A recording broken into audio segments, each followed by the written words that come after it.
radio and online. GB News, the People's Channel, Britain's news channel. Here on GB News, we're starting the conversation and having the debate that the establishment won't have. No one will be cancelled. Join me at 4 p.m. every Saturday and Sunday. We'll be discussing all the big topics of the weekend. Oh, get cracking! Always honest, always fun. Only on GB News, Britain's news channel. Hello, I'm Michelle Dewberry, and you can join me every weekday 6 till 7 on Jubes and Kerr. You're an inspiration to us all. Clip that bit up. Well, you are. That's my ringtone. My political ambitions those days are gone, I can tell you. She's only teasing. Go on. He's probably going to want to lay down now. I'll give him 2 minutes to have one. Let's respectfully disagree. That's what we like on Jubes and Kerr. Come and join us. GB News, the People's Channel. Michelle Dewberry, weekday evenings at 6 o'clock. I'm Simon Evans. Join me on GB News for Headliners at 11 p.m. What's the scoop? I'll be joined by 2 of the country's top comedians. That's right. As we take a look at tomorrow's newspapers tonight. We're going to get into trouble. If it's a big story, we'll be covering it. Spill some tea on him. There we go. But we'll also have some fun. I wouldn't stick up a bank.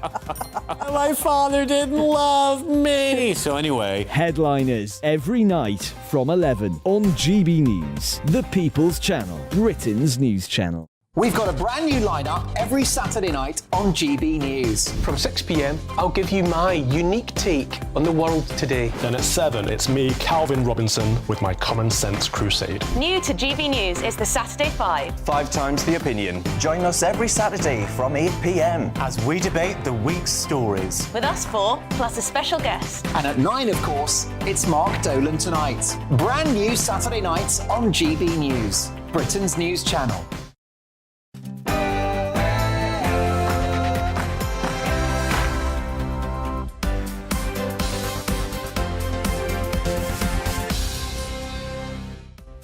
Good morning and welcome to Friday Morning with Esther and Phil here on GB News.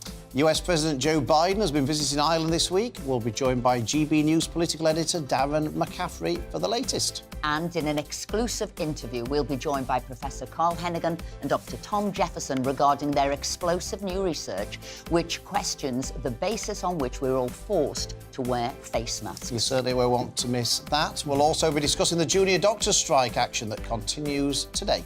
And as ever, this morning we want to hear from you, so get involved in the show. Email us at gbviews@gbnews.uk or tweet us at gbnews. But before we start, here's the latest headlines with Aaron.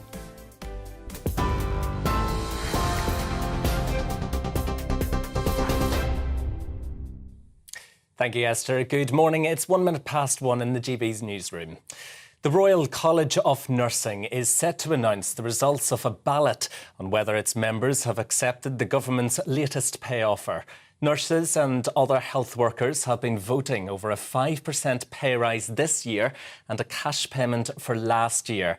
Unison's ballot results is expected over the next few days. Shadow Treasury Minister James Murray says the government hasn't done enough to avoid industrial action.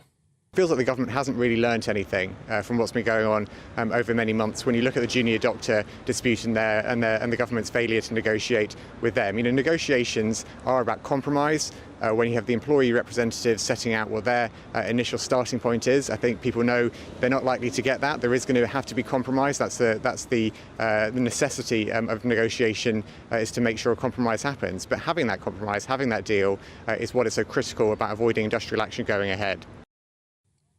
A US airman suspected of leaking highly classified documents will appear at a court in Massachusetts later today. 21-year-old Jack Teixeira was arrested by the FBI yesterday after allegedly sharing highly sensitive government information, which was later posted on a social media site. It's the most serious security breach in the US in years. The US president will end his trip to Ireland today by visiting his ancestral hometown. Joe Biden will travel to the west coast of Ireland, where he is also expected to speak at a cathedral in County Mayo. His ancestor had sold 27,000 bricks to the very same cathedral, which later helped his family to sail to America. North Korea says it has tested a new solid-fuel intercontinental ballistic missile. The country says it hopes the launch will promote the country's nuclear counterattack capability. Well, earlier this week, it criticised recent US and South Korean joint military exercises. This is the first time North Korea has performed such a test. Around 14 people have been rescued from a fire in a 4-storey building in southeast London. 8 fire engines and around 60 firefighters were called to the flat in Lewisham early this morning. 12 adults and 4 children were rescued from neighbouring flats and were treated at the scene. The fire is now under control. It's not yet known what caused the blaze. Labour says its energy efficiency plans could save £500 for millions of households. A scheme would fund upgrades to properties below Band C.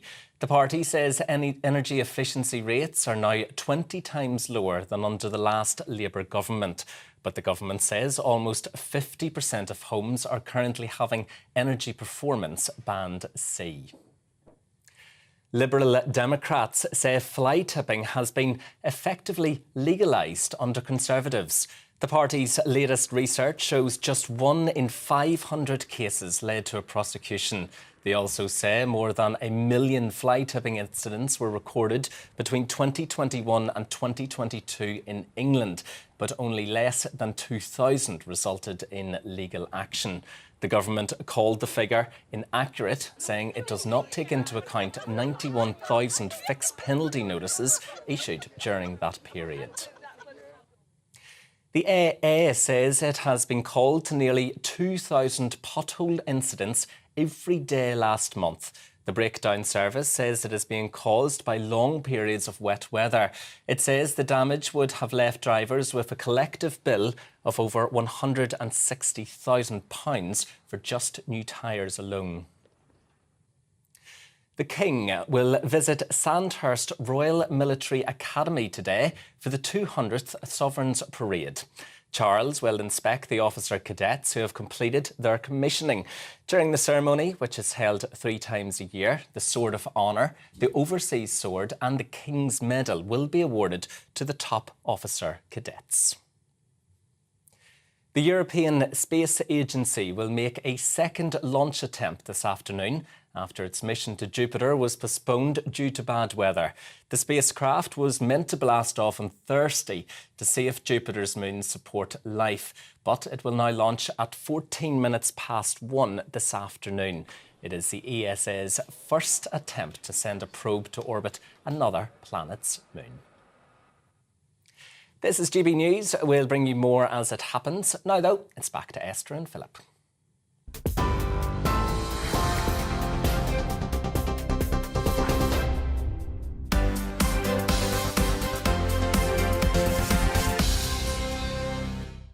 Thank you very much indeed, Rory. Now, welcome back to Friday Morning with Esther and Phil. Professor of Evidence-Based Medicine at Oxford University, Carl Hennigan, and Dr. Tom Jefferson of the Cochrane Collaboration have carried out research into the basis on which we were all forced to wear face masks during the pandemic. And they've published their research this morning. We're delighted to say they join us for an exclusive interview for GB News. Carl, Tom, welcome to you both. Tom, perhaps we can start with you. Obviously, during the pandemic, we were told, first of all, that face masks were a waste of time. Then they became so important that we were legally forced to wear them. So what's your research found? Well, we looked at the UK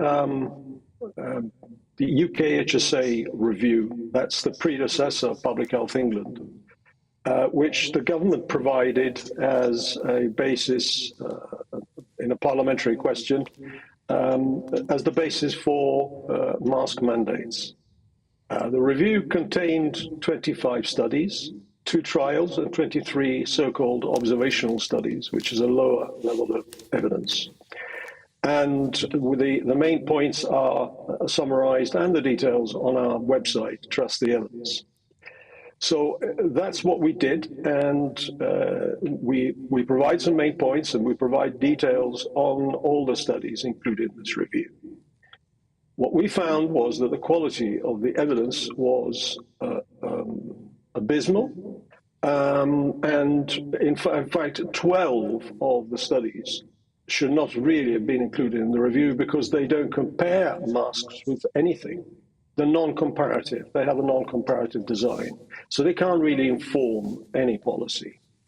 That's the bottom line, Philip.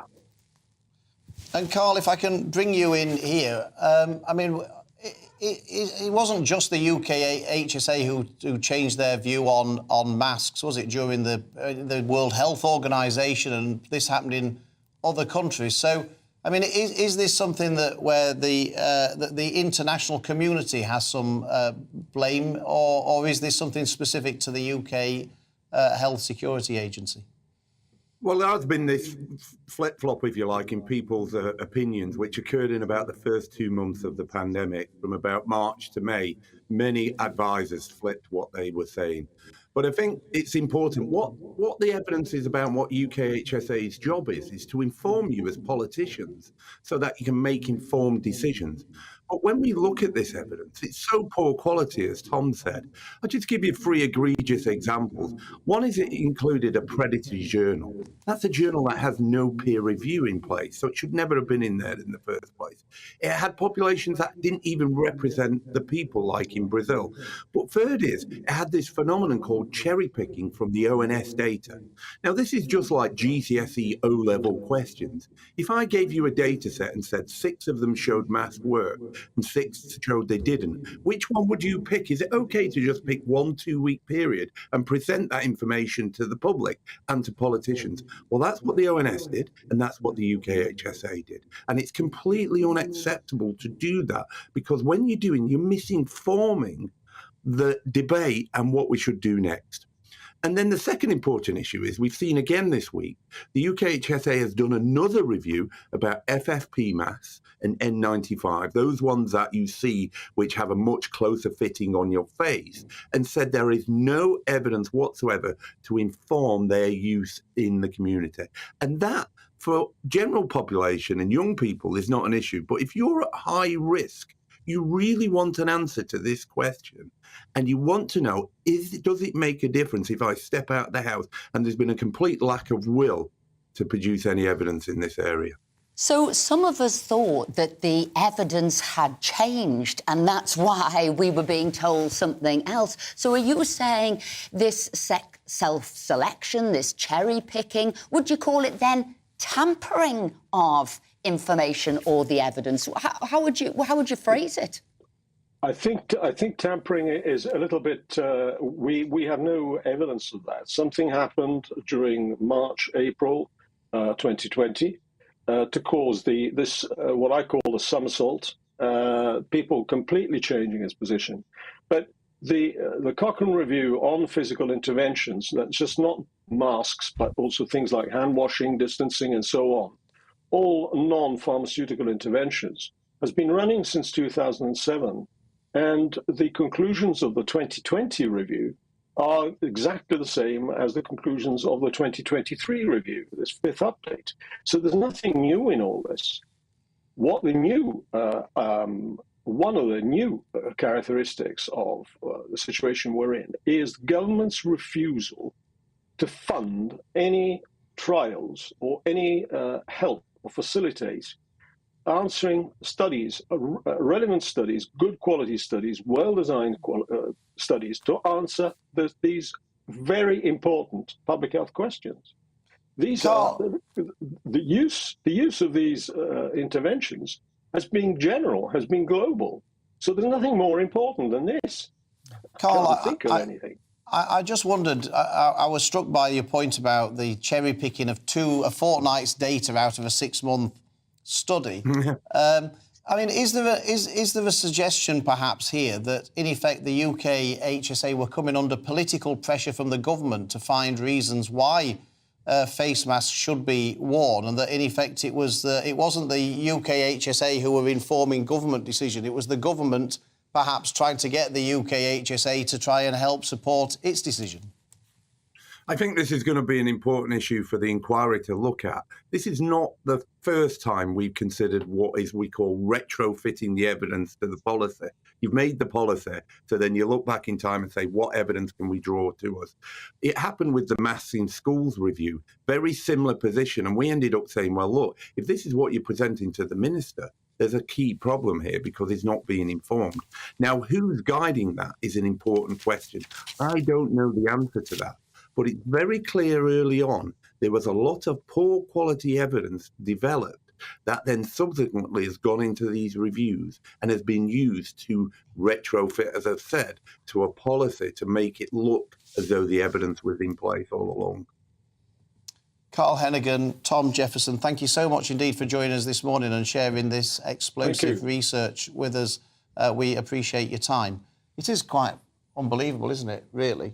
Well, I think the cherry-picking, that's why I was trying to get to the bottom. Was it tampering? No, it was cherry-picking. But should you only take 2 weeks out of a 6-month or a longer period, you are distorting what it was. And as you said, were they saying they wanted you to wear masks at any cost? Therefore, they were finding the evidence to meet that. And I thought, what were the masks about? Were they about fear? Was it like a constant visible reminder that COVID was around? Did it need to protect you? But all these questions need to be answered. We should make clear that we did actually ask the UK HSA if they wanted to come on the show to justify their policy on face masks and to respond to Carl Hennigan and Tom Jefferson's report.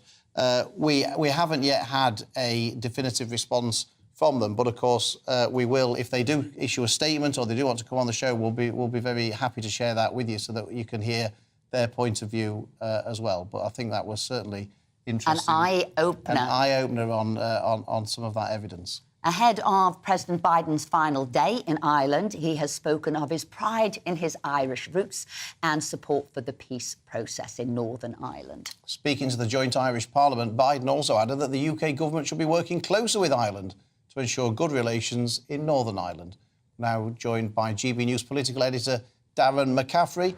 Darren, thanks for joining us. Has this been a successful visit for Joe Biden? I think on the whole it has been. Obviously, it depends what perspective you're looking at it from.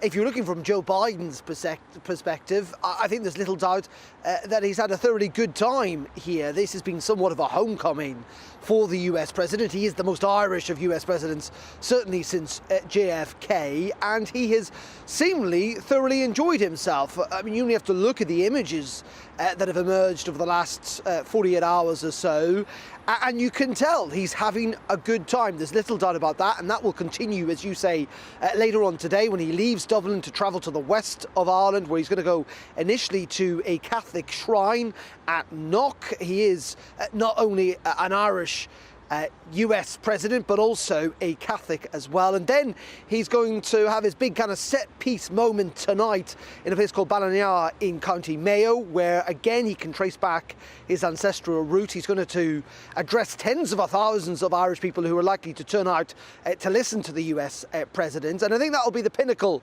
of what I say has been a pretty successful trip, at least from the White House's point of view. Now, clearly lots of unionists in Northern Ireland haven't felt quite as enamoured by the trip. We heard from Arlene Foster, a GB News presenter, former First Minister of Northern Ireland, a little earlier on in the week, suggesting that Joe Biden hates the UK. Nigel Farage kind of took up this battle last night with suggestions around the flag and the lack of the Union flag on the beast as he was in Belfast earlier on this week. And he obviously had that gaffe around the black and tans as well. So, as I say, it's not necessarily a universally held view. And I think there might have been a little bit of angst in Downing Street last night about those comments at the Irish Parliament, at the Oireachtas yesterday, in which President Biden kind of wanted the UK to do more to work with Dublin to try and see Stormont restored.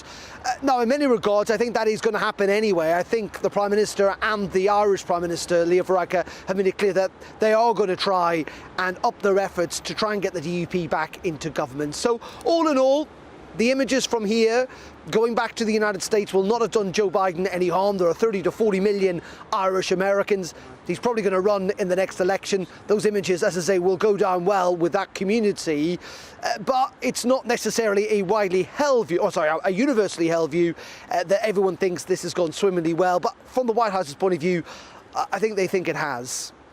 I think that's what I was going to ask. Was he playing up to a home audience? Was he enjoying talking about his roots? Is that who he was appealing to? Because, as I said, some people in England and the rest of the UK might have felt snubbed by the way he was building upon his roots, his Irish roots. Yeah, it's really interesting, this, and I've been looking at kind of commentary from both sides, you know, how it's been reported here in Ireland and how it's been reported here or how it's been reported where you guys are in the UK at the moment.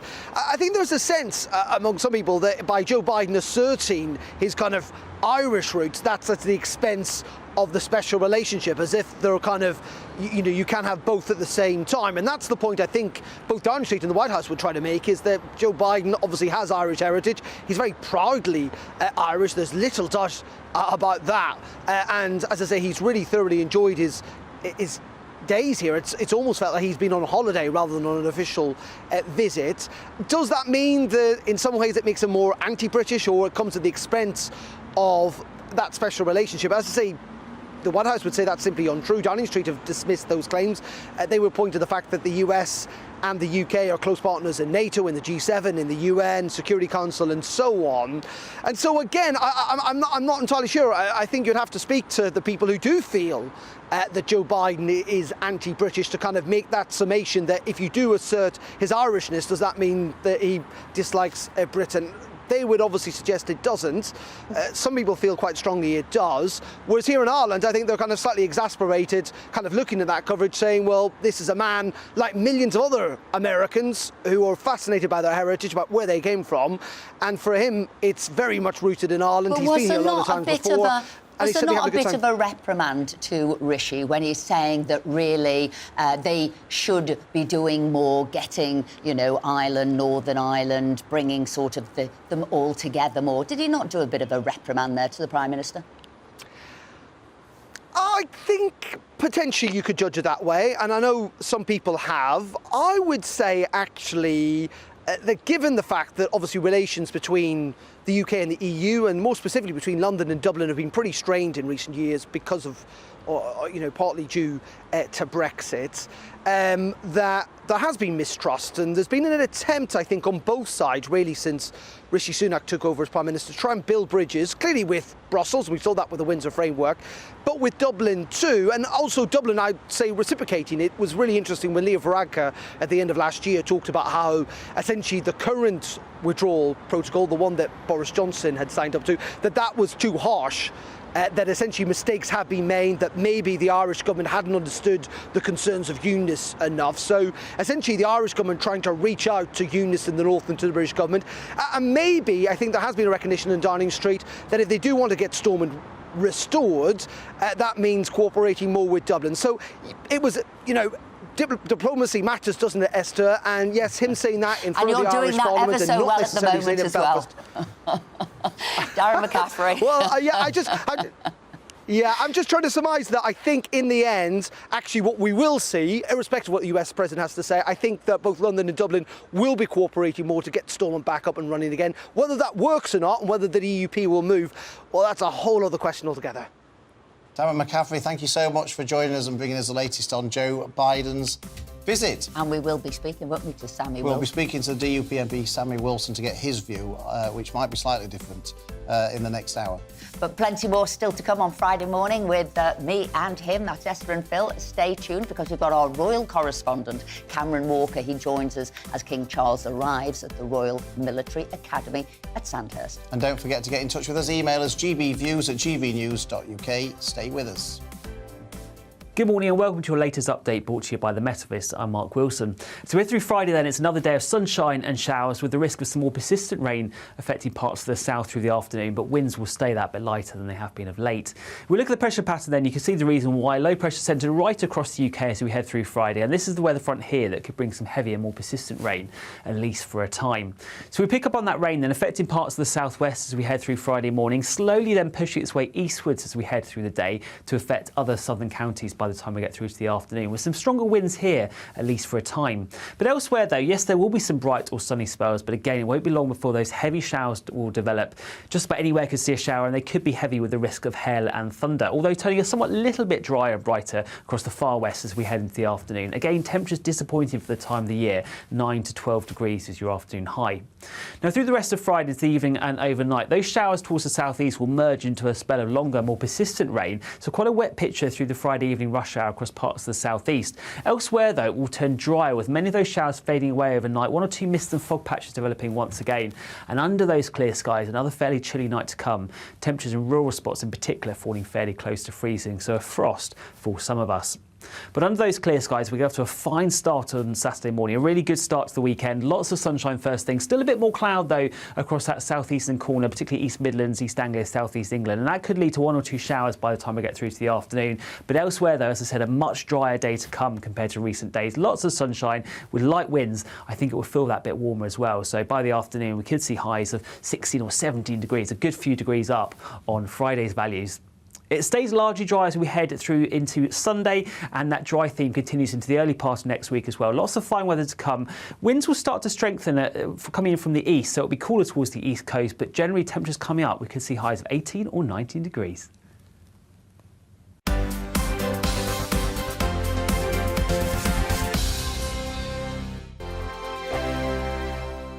It's all about family, being in people's living rooms, all the interaction and getting to know who our viewers and listeners are. When I was young, my dad used to say, "Nana, stop arguing." I wanted an outlet that would enable me to give my opinion. People are going through a really hard time right now, and I know that you don't feel like you're being listened to by the establishment. I came to GB News because it's the People's Channel, and I want the audience to have their say on the events of the day. We're dynamic. We do something different. Democracy shows that the wisdom of the nation is in its people. I get to travel to find out what the story is from a personal perspective. The British people aren't fools. We know when we're not being told the full story. We've got to work out how Britain moves forward from this. It's the best country in the world. The establishment had their chance. Now we're here to represent your views. Britain's watching. Britain's watching. Britain's watching. We're proud to be GB News. The People's Channel. Britain's news channel. Hello, I'm Michelle Dewberry, and you can join me every weekday 6 till 7 on Jubes and Kerr. You're an inspiration to us all. Clip that bit off. Well, you are. That's my ringtone. My political ambitions those days are gone, I can tell you. She's only teasing. Go on. He's probably going to want to lay down now. I'll give him 2 minutes to have one. Let's respectfully disagree. That's what we like on Jubes and Kerr. Come and join us. GB News, the People's Channel. Michelle Dewberry, weekday evenings at 6 o'clock. Start the day with GB News. We catch up on all the big stories you didn't hear the night before. And take a look at what the world's talking about this morning. That's right, Monday to Thursdays from 6 o'clock. It's Breakfast with Eamon and Isabel. Straight after breakfast, join us, Bev Turner and Andrew Pearce. We're going to take you through till noon. We'll be tackling the big topics of the day, including the things that the other channels just won't talk about. If it's happening here. Wake up to mornings on GB News, the People's Channel. Britain's news channel. I'm Simon Evans. Join me on GB News for Headliners at 11 p.m. What's the scoop? I'll be joined by two of the country's top comedians. That's right. As we take a look at tomorrow's newspapers tonight. We're going to get into trouble. If it's a big story, we'll be covering it. Spill some tea on him. There we go. But we'll also have some fun. I wouldn't stick up a bank. My father didn't love me. So anyway. Headliners every night from 11 on GB News, the People's Channel, Britain's news channel. We've got a brand new lineup every Saturday night on GB News. From 6 p.m, I'll give you my unique take on the world today. Then at 7, it's me, Calvin Robinson, with my Common Sense Crusade. New to GB News is the Saturday 5. 5 times the opinion. Join us every Saturday from 8 p.m. as we debate the week's stories. With us 4, plus a special guest. And at 9, of course, it's Mark Dolan Tonight. Brand new Saturday nights on GB News, Britain's news channel.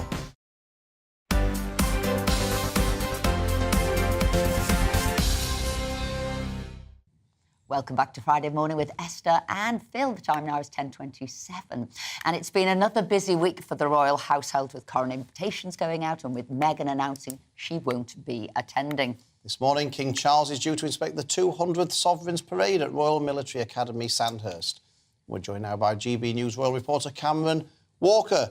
Cameron, thanks for joining us. Apart from the King's visit, we've also got a court case today. Yes, we certainly do. This is involving the alleged egg-throwing incident in York back in November. If you remember, there was a hearing in January where a 23-year-old Patrick Thelwell pleaded not guilty to a Section 4 public order offence. Today, his trial starts, and ahead of that trial, he's spoken outside court. So this is what he said.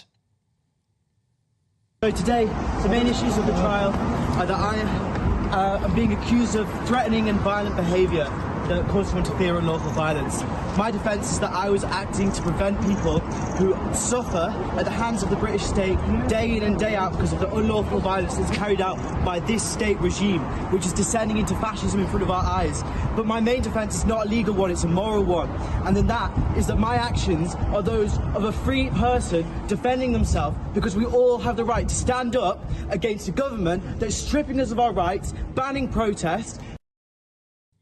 Well, the trial continues, and we'll have to wait and see exactly what is said in court today. But this is clearly, coming just a couple of weeks ago that Buckingham Palace announced that the Royal Archives are essentially being opened up to a PhD student in Manchester to look at the links between the historical slave trade and the British monarchy and any potential profits that occurred because of that. The King has expressed his support for the research.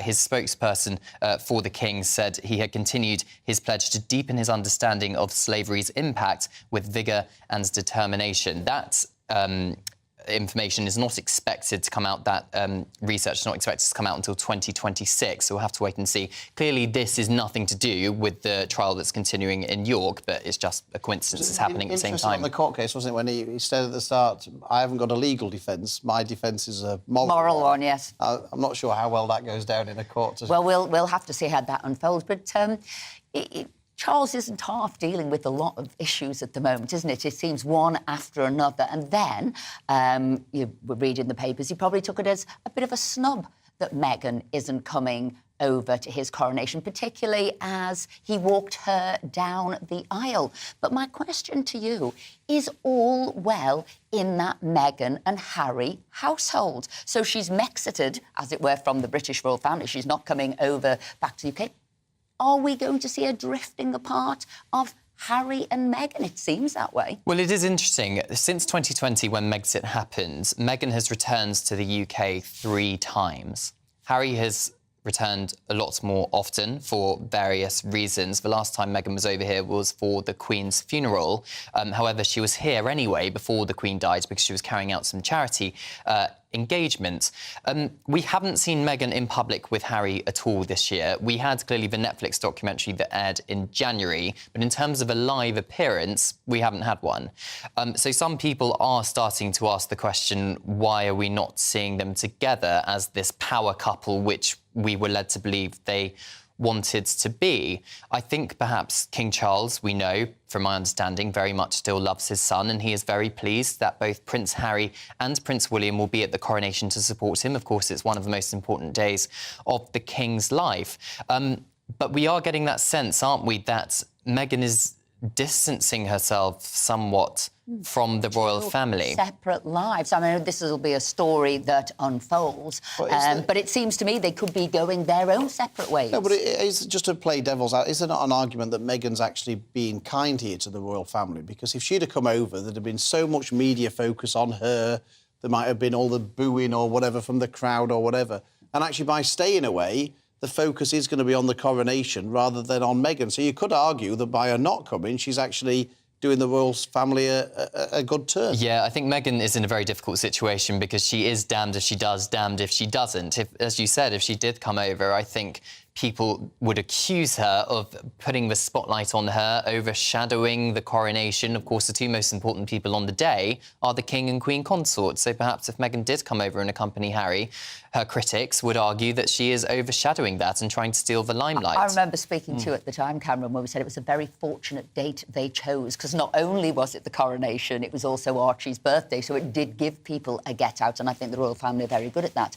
Now, polling here by YouGov suggests that people aren't that enthused by the coronation. It's saying 52% are not interested and 15% are very interested. What do you think that is about? Has there been too many royal occasions of late and we're all getting slightly, I don't know, used to them, a bit blasé about them? I know there has been a lot, hasn't there, in the last year. And in fact, I think what's really interesting is another bit of that YouGov poll where among 18 to 24-year-olds, 75%, 3/4, don't care at all or very much about King Charles's coronation. I think one of the big challenges for the royal family is to make the firm appeal to the younger generation. I think the added pressure for Charles and Camilla in particular is that their popularity is not as high as the Prince and Princess of Wales. Prince and Princess of Wales are polling at the top of the latest YouGov poll in terms of royal popularity amongst Brits, whereas Charles and Camilla further down the pecking order. So they need to make sure it's a spectacular occasion that's going to benefit the country. Now, Cameron, King Charles hasn't arrived at Sandhurst yet. As soon as he does, we'll be there bringing that news to you live. And Cameron, you'll be there giving us the details of what's going on. But plenty more still to come on Friday morning with me and Phil. Junior doctors have been accused of putting politics above patient safety. As figures showed, excess deaths almost tripled after their previous strikes. We'll be joined by journalist Annabel Denham to discuss just that. But stay with us, because first here's the news with Rory.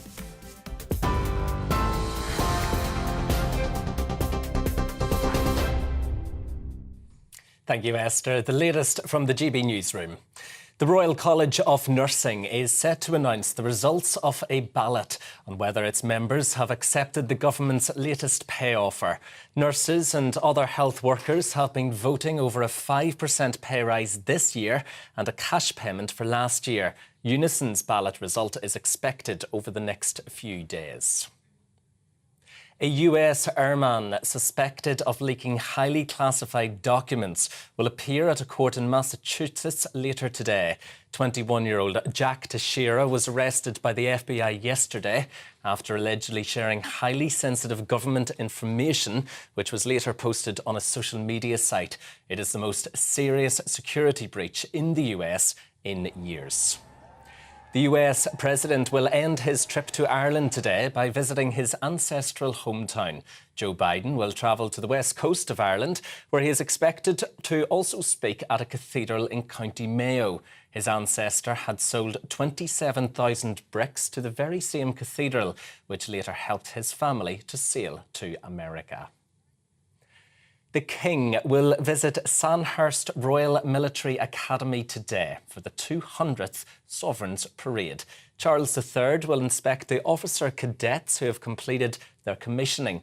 During the ceremony, which is held 3 times a year, the Sword of Honour, the Overseas Sword and the King's Medal will be awarded to the top officer cadets.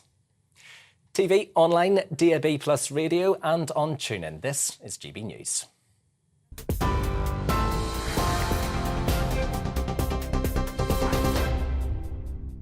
Direct Bullion sponsors the Finance Report on GB News for gold and silver investment.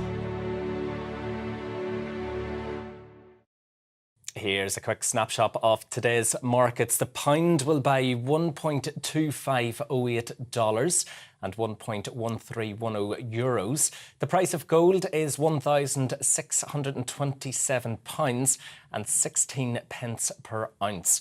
And the FTSE 100's at 7861 points.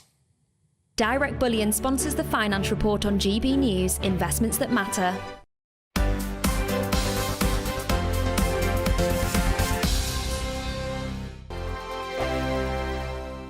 I joined GB News because I was sick and tired of not hearing my views being represented, not just mine, but so many people that I knew and spoke to. I just couldn't get my voice out there. I couldn't say anything. I couldn't do anything. Whatever the narrative was, I kind of had to follow it. GB News is there to provide a voice for those who have been ignored by the establishment media. We think different things. We've got a different style. GB News is here to be optimistic and positive about the future. It's real kind of dynamic and flowing, with the audience very much at the heart of it, like a big family.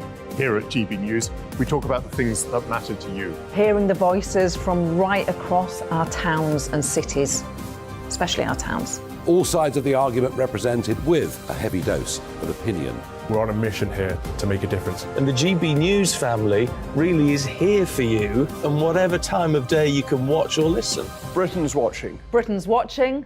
We're proud to be GB News, The People's Channel. Britain's news channel. Westminster is going around in ever-decreasing circles, followed by the media. Britain is broken. How on earth did we get into this mess? But more importantly, how do we get out of it? Join me at 7 p.m, Mondays to Thursdays on Farage, here on GB News. We will have open, rational debate. We've got to work out how Britain moves forward from this. Join us here on GB News, the People's Channel. Britain is watching. You've probably seen politicians interviewed 1,000 times, but we do it differently. We find out who they really are, we don't shout, we chat, and hopefully we bring a bit of light, not just heat. Did you know Kate Moss? Apparently. Do you have a pair of jeans or a pair of jeans? No, of course I don't. What would I do with them? My friends are like, oh my God, what's she doing now? Join me every Sunday at 6 for Gloria Meets, only on GB News, the People's Channel, Britain's news channel. I'm Jacob Rees-Mogg, the Member of Parliament for North East Somerset and a former government minister. For years, I've walked the corridors of power in both Westminster and the City of London. We need to have the arguments, the discussions on how we make it better. Crop failures, famine, war, suffering on a scale completely unimaginable. We are putting the cart before the horse. As Charles I said at the scaffold, he was the true defender of liberty. Yeah, I've completely derailed the conversation. Join me Monday to Thursday at 8 p.m. on GB News, Britain's news channel. I'm Mark White. As GB News Home and Security Editor, I cover those key issues that are so important to you. Our authorities, our communities doing all they can to combat violent crime. With the public services under unbearable strain, why are we still failing to control our borders? Defence, the first priority of any government, has been continually hollowed out. Can we trust our politicians to protect the armed forces? Join me, Mark White, on GB News.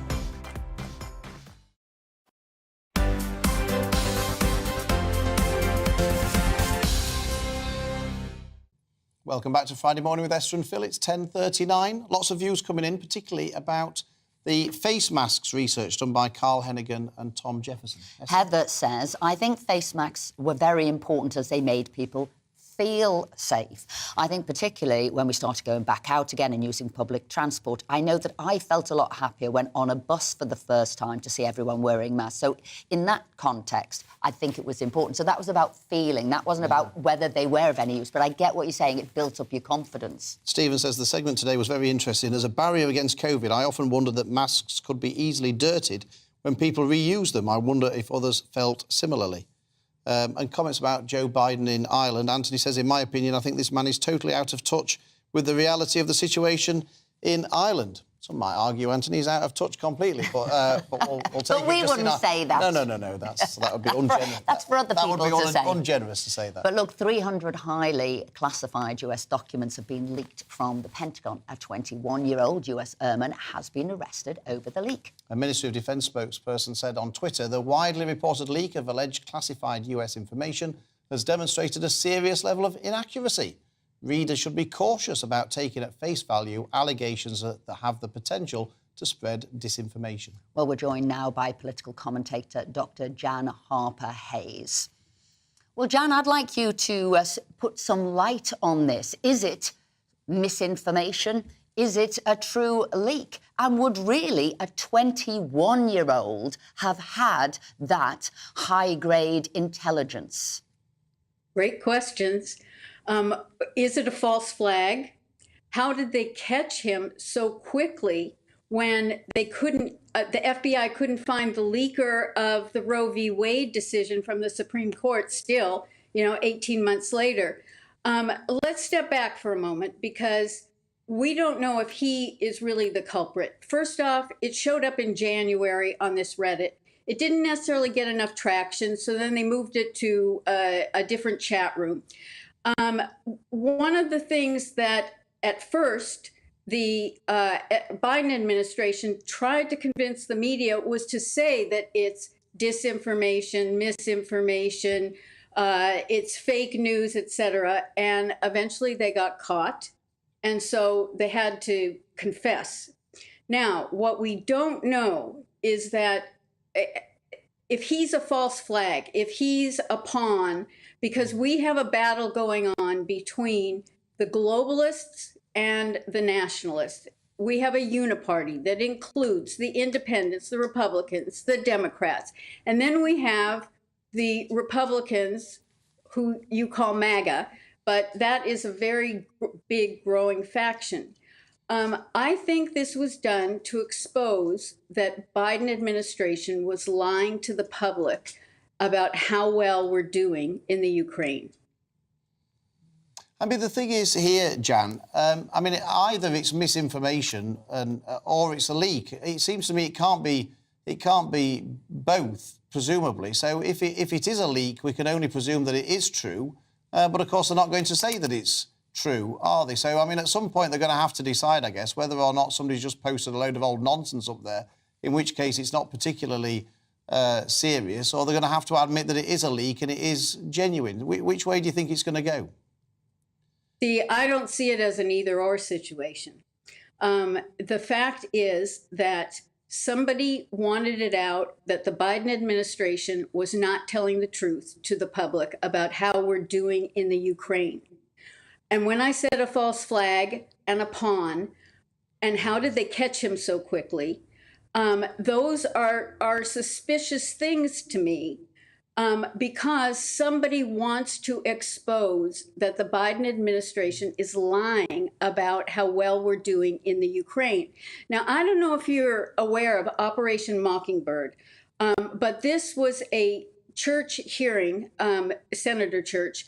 I can't remember the year, but it was a way back. And it was determined that the CIA had plants in all of our media.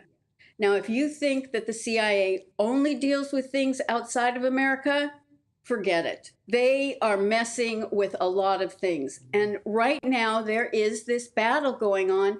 Do we think Biden's credible? Do we think the administration is credible? What are they not telling us? What do we need to know? And I think this is going to be an evolving situation. Dr. Jan Harper-Hayes, we will definitely be following this closely, and I'm with you. It's going to be an unfolding situation. Thank you for joining us this morning. Now, junior doctors have been on a 4-day walkout this week. According to a public poll by Ipsos Mori, 54% of people support doctors in their strike action. 250,000 operations and treatments may have been cancelled as a result of the 4-day walkout. Junior doctors have been accused of putting politics above patient safety, as figures showed excess deaths almost tripled after their previous strikes. Joining us now is Annabel Denham, Deputy Comment Editor of the Daily Telegraph, to discuss this. So really, was this about paying conditions, or was it all about politics and a militant infiltration of the BMA? Well, I think the problem actually is that we cannot remove pay from politics when it comes to remuneration of NHS staff, because we don't have a functioning medical labour market. Obviously, we have a nationalised healthcare system, but we could nonetheless have some form of labour market within healthcare, which would enable us to plug shortages in certain areas and certain specialties by promising people more pay if they went into those. And the fact that we don't means that pay is persistently politicised. It also means that we have these national discussions over whether doctors deserve more pay. And you mentioned there that 54% in the Ipsos Mori poll. And I was absolutely staggered to read, that was the most recent data, that the number of people who strongly support the strike action has actually gone up in the last few weeks. Now, it'll be interesting to see if that remains the case following these latest statistics on the number of excess deaths rising during the 2 weeks of the last BMA strike action. The point that I've been trying to make this week really is that I feel as though the British Medical Association, its supporters and its members are at risk of overplaying their hand. Now, of course, they do have public support. Many people think that doctors deserve more pay. And, to be fair to them, they have seen a real terms cut in their pay over the last 13 or 14 years. However, they keep pushing out this £14 an hour number, which is extremely misleading, given that junior doctors have a starting salary which is above the national average. They actually get paid around a third more than that starting basic salary in extra payments. Of course, it costs the taxpayer around £200,000 to train a doctor, which you wouldn't say about other workers in our economy who are on £14 an hour, such as bartenders and baristas. And the really crucial point is the fact that doctors get excessively generous defined benefit pensions with employer contributions around 3 times that workers in the private sector get. So in addition Annabelle, to it's having very interesting there that senior doctors seem to be giving advice to junior doctors that actually the demand of 35% was naive and childish and probably unachievable. What were they doing that for? And they did say, coming back to your point about pensions, if you want your pay rise, give up those that highly generous pension scheme. So does reality have to hit these junior doctors in what they're wanting as a pay rise? Because I think the popularity with the country, will fall when they realise the amounts they're being paid. Yes, I mean, 35% is obviously absolutely massive. It's over 3 times the current inflation rate. As Steve Barclay, the Health Secretary, pointed out at the weekend, it is widely out of step with the pay increases that are being offered to other public sector workers. And for some doctors, it may amount to as much as £20,000 a year.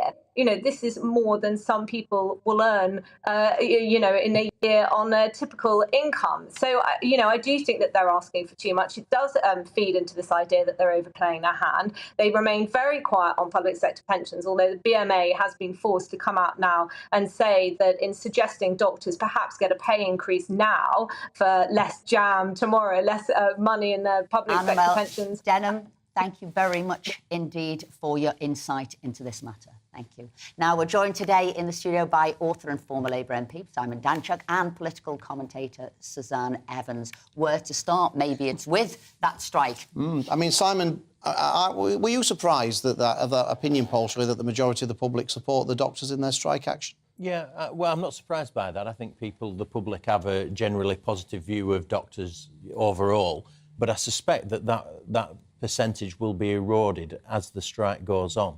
And what I think the strike shows is really how ineffective the NHS model is and the need to reform it radically. So I think the junior doctors going on strike are putting another nail in the NHS coffin.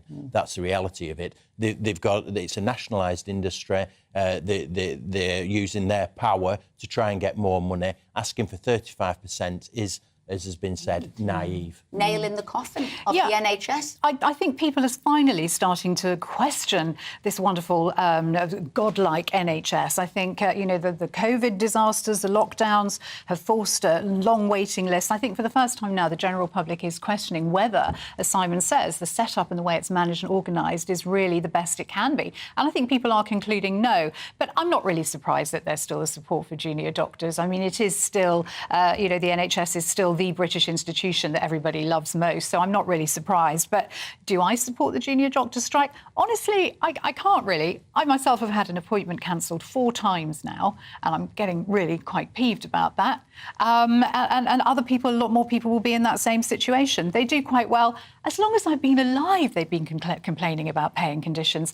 They must go into the profession knowing what it's like. And, of course, the taxpayer also subsidise them to the tune of about £200,000 for their training. Simon, I wondered what you made of the interview we did at the top of the show with Carl Hennigan and Tom Jefferson about the results of their survey into how the UK HSA had justified the use of face masks and how they'd manipulated the evidence to justify it. What did you make of what they had to say? Well, I have to declare an interest. I was totally opposed to face masks. I hated wearing face masks. If anything would make me animated about a subject, it was face masks.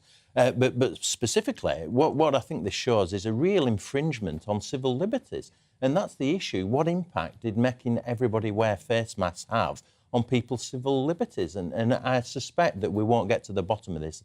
It'll be covered up, it'll be moved on, and that's concerning. And Suzanne, they said they had their conclusion and they cherry-picked the data to get to that conclusion. Were you surprised? No, absolutely not, because it was obvious to anyone with a thinking brain cell that masks were not going to protect against a respiratory virus, which is why the health agencies had never suggested them for other respiratory viruses.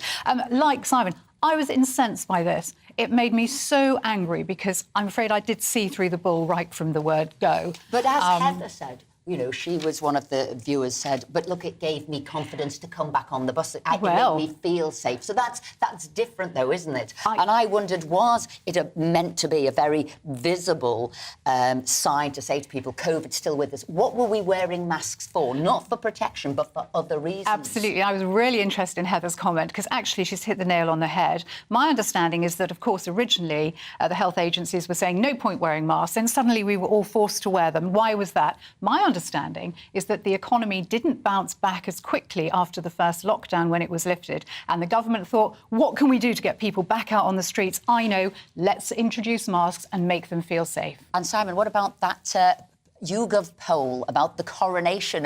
52% of us aren't so enthused about it. I'm surprised by that, actually. People appear to be growing bored of the royal family saga as it goes on. The good news is it's in the Daily Mail today that Prince Andrew is not going to write an autobiography, so that's a bit of good news for King Charles. And, but it probably didn't say he wasn't going to do a Netflix series, so he might not write a book, he might do a documentary. Yeah. I mean, the other thing that we were discussing, Suzanne, was Joe Biden in Ireland. What's been your assessment of his visit? Does he hate the British, do you think? I think he does. I think Arlene Foster actually hit the nail on the head. You know, he was supposed to have this big bilateral meeting with Rishi Sunak, which turned into what everyone's dubbing a bi-latte, because they literally just sat down for a quick cup of coffee and a photo shoot.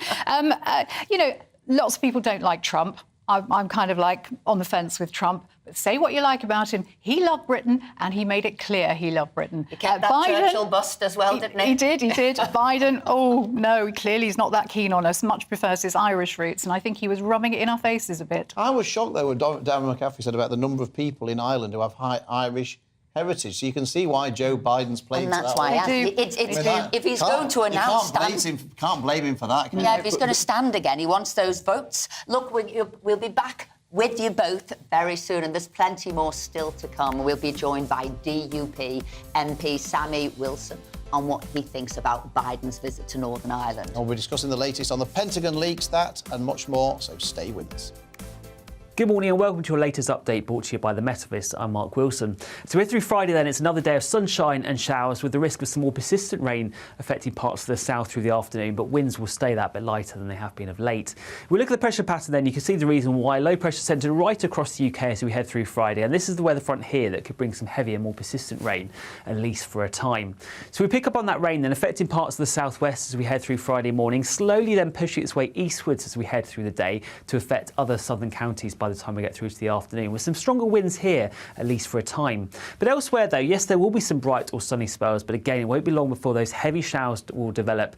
Just about anywhere could see a shower, and they could be heavy with the risk of hail and thunder, although turning a somewhat little bit drier and brighter across the far west as we head into the afternoon. Again, temperatures disappointing for the time of the year. 9 to 12 degrees is your afternoon high. Now, through the rest of Friday into the evening and overnight, those showers towards the southeast will merge into a spell of longer, more persistent rain, so quite a wet picture through the Friday evening rush hour across parts of the southeast. Elsewhere, though, it will turn drier with many of those showers fading away overnight, one or two mist and fog patches developing once again. And under those clear skies, another fairly chilly night to come. Temperatures in rural spots in particular falling fairly close to freezing, so a frost for some of us. But under those clear skies, we go off to a fine start on Saturday morning, a really good start to the weekend. Lots of sunshine first thing. Still a bit more cloud, though, across that southeastern corner, particularly East Midlands, East Anglia, southeast England. And that could lead to one or two showers by the time we get through to the afternoon. But elsewhere, though, as I said, a much drier day to come compared to recent days. Lots of sunshine with light winds. I think it will feel that bit warmer as well. So by the afternoon, we could see highs of 16 or 17 degrees, a good few degrees up on Friday's values. It stays largely dry as we head through into Sunday, and that dry theme continues into the early part of next week as well. Lots of fine weather to come. Winds will start to strengthen coming in from the east, so it'll be cooler towards the east coast, but generally temperatures coming up, we could see highs of 18 or 19 degrees.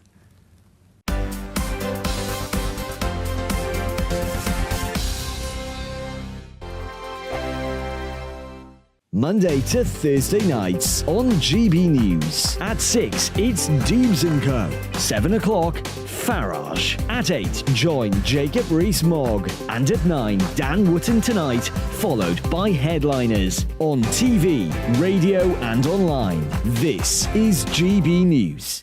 First and foremost, I am a GB News fan, and I was before I was working here. Just love the fact that we're asking the questions that a lot of establishment media won't ask. With a bit of a twist, we not only want to inform you, but we want to keep you entertained. It's worth the drive because you get in and the team's all ready and waiting, they're itching to go, and it's a proper little family. GB News is the People's Channel. It's the audience that makes the programme sing. We're giving our viewers and our listeners a voice.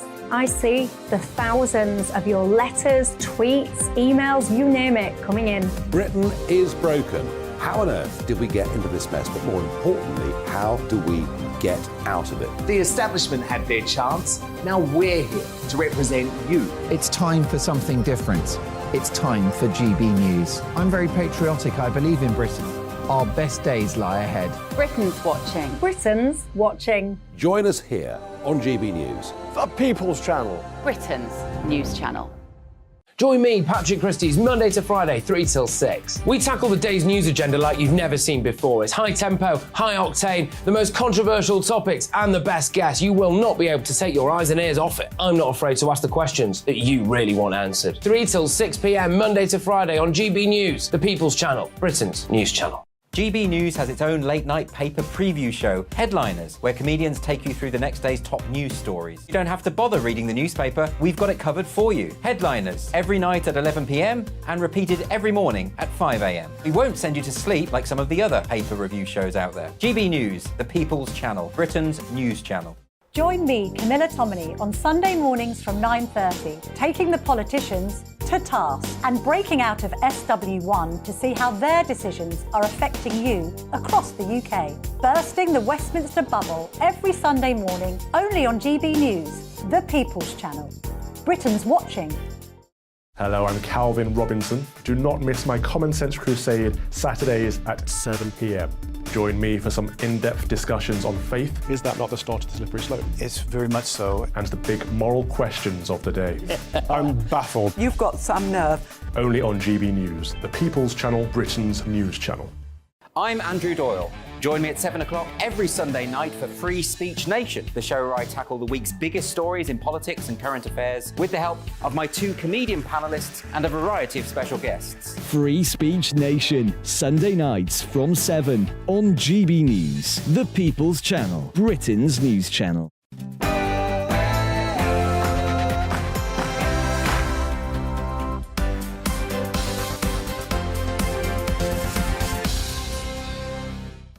Good morning and welcome to the second hour of Friday Morning with Esther and Phil here on GB News. President Biden is on the last day of his trip to Ireland. Sammy Wilson, Chief Whip for the DUP, will be discussing his visit with us. And we'll be speaking to US political analyst Eric Ham regarding the latest news on those Pentagon leaks. A new report released today suggests childcare costs are preventing mothers from returning to work. We'll be discussing this with a mother and the Chief Executive of the Early Years Alliance, Neil Leach. And as ever this morning, we want to hear from you, so get involved with the show. Email us at gbnews@gbnews.uk or tweet us at gbnews. But before that, here's your latest headlines with Rory.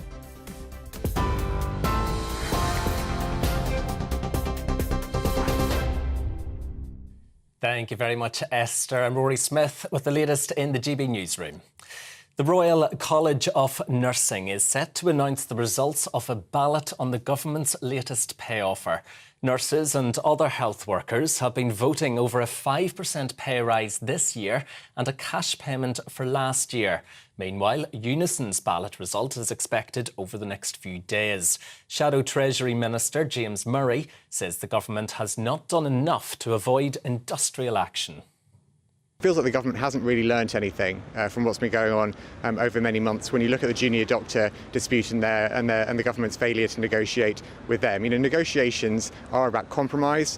When you have the employee representatives setting out what their initial starting point is, I think people know they're not likely to get that. There is going to have to be compromise. That's the necessity of negotiation is to make sure a compromise happens. But having that compromise, having that deal, is what is so critical about avoiding industrial action going ahead.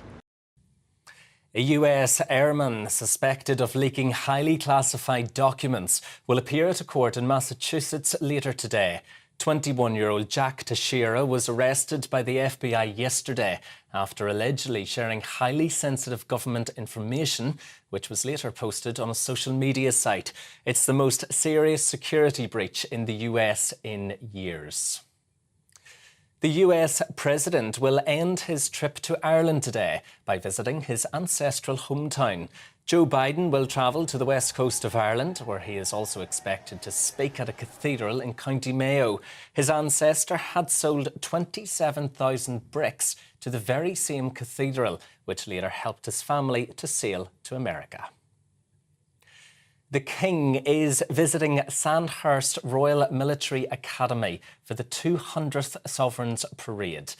These are live pictures of the event, which we're expecting to see the monarch imminently. King Charles will inspect the officer cadets who have completed their commissioning. During the ceremony, which is held 3 times a year, the Sword of Honour, the Overseas Sword and the King's Medal will be awarded to the top officer cadets. Meanwhile, a student is on trial for allegedly throwing eggs at the King during a visit to York in November. 23-year-old Patrick Thelwell is charged with threatening behaviour contrary to the Public Order Act. The University of York student denies the charge. While speaking outside York Magistrates Court, Thelwell said his actions were a protest against the government. My defence is that I was acting to prevent people who suffer at the hands of the British state day in and day out because of the unlawful violence that's carried out by this state regime, which is descending into fascism in front of our eyes. But my main defence is not a legal one, it's a moral one. And then that is that my actions are those of a free person defending themselves, because we all have the right to stand up against a government that's stripping us of our rights, banning protest, and we need to stand up. And that's what my actions were. The AA says it has been called to nearly 2,000 pothole incidents every day last month. The breakdown service says it is being caused by long periods of wet weather. It says the damage would have left drivers with a collective bill of over £160,000 for just new tyres.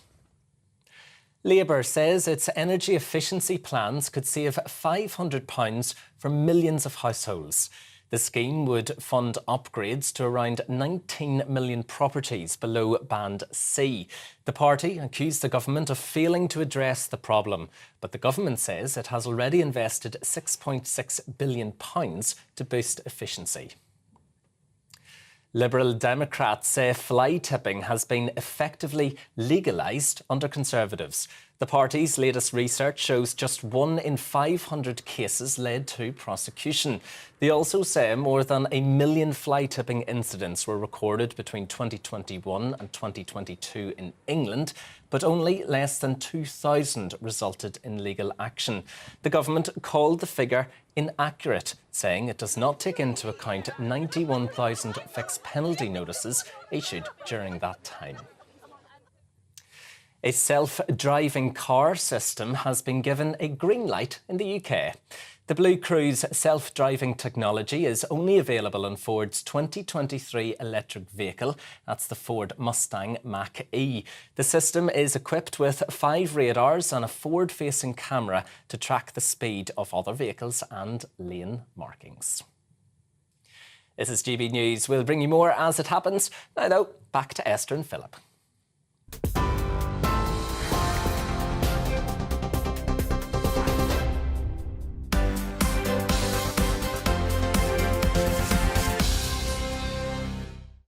Thank Thank you, Rory. Welcome back to Friday Morning with Esther and Philip. Now we've got Cameron still in the studio with us because Charles has arrived there at the 200th Sovereign Parade at Royal Military Academy, Sandhurst, and we can bring you those pictures as they unfold as it's happening now. Cameron, can you tell us why this is so important for Charles to visit here? Yeah, well, of course, this is the first time he's visited since 2015. When he was Prince of Wales, he represented the Queen at the Sovereign's Parade. But, of course, this is the first time he is doing so as the Sovereign. It is the 200th Royal Military Academy Sandhurst Sovereign Parade.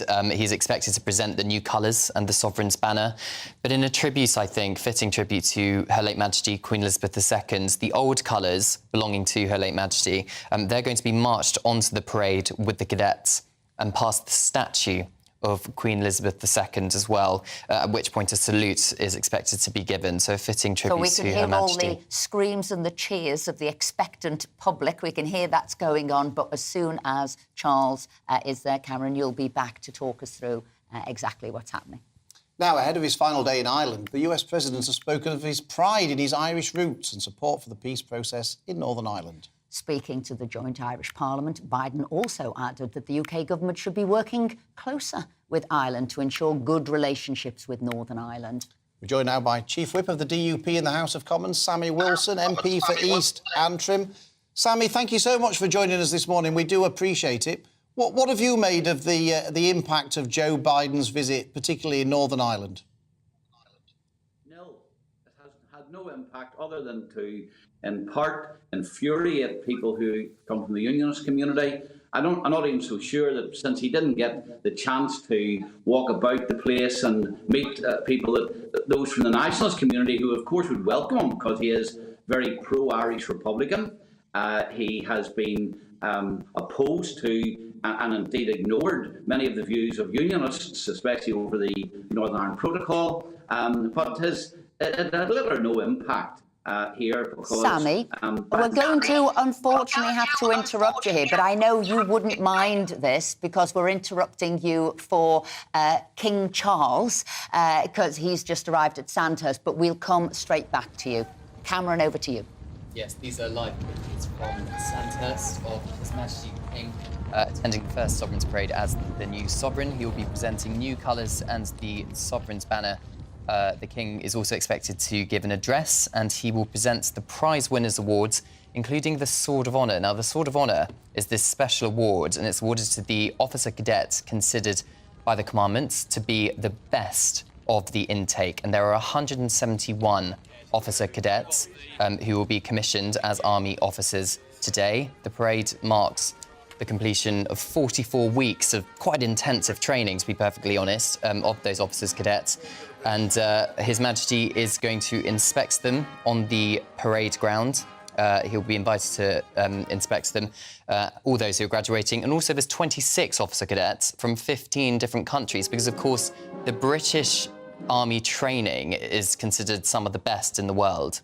And other armies want to essentially basically have some of their officers commissioned there. He's also expected to obviously meet them after the event itself. Following the presentation of colours, he's going to be giving the address, as I said, and present the awards, Sword of Honour, and meet some of those prize winners too.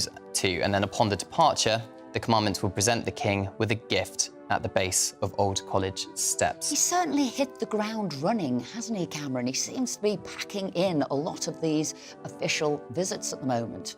Yeah, he certainly is. It's only a couple of weeks ago, wasn't it, that he was on his first state visit of the new reign with Her Majesty the Queen Consorts to Germany. And I think on the whole, that was considered a remarkable success. I don't think there was one bad headline from that tour. And it's this power of soft diplomacy in action for the international tour, of course.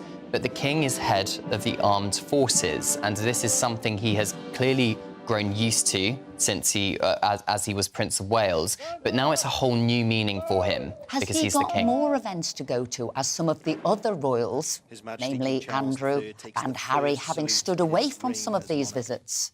Yeah, his workload it certainly increased when both the Queen was rolling back with her duties, then Prince Andrew left as a working member of the royal family, as well as Harry and Meghan.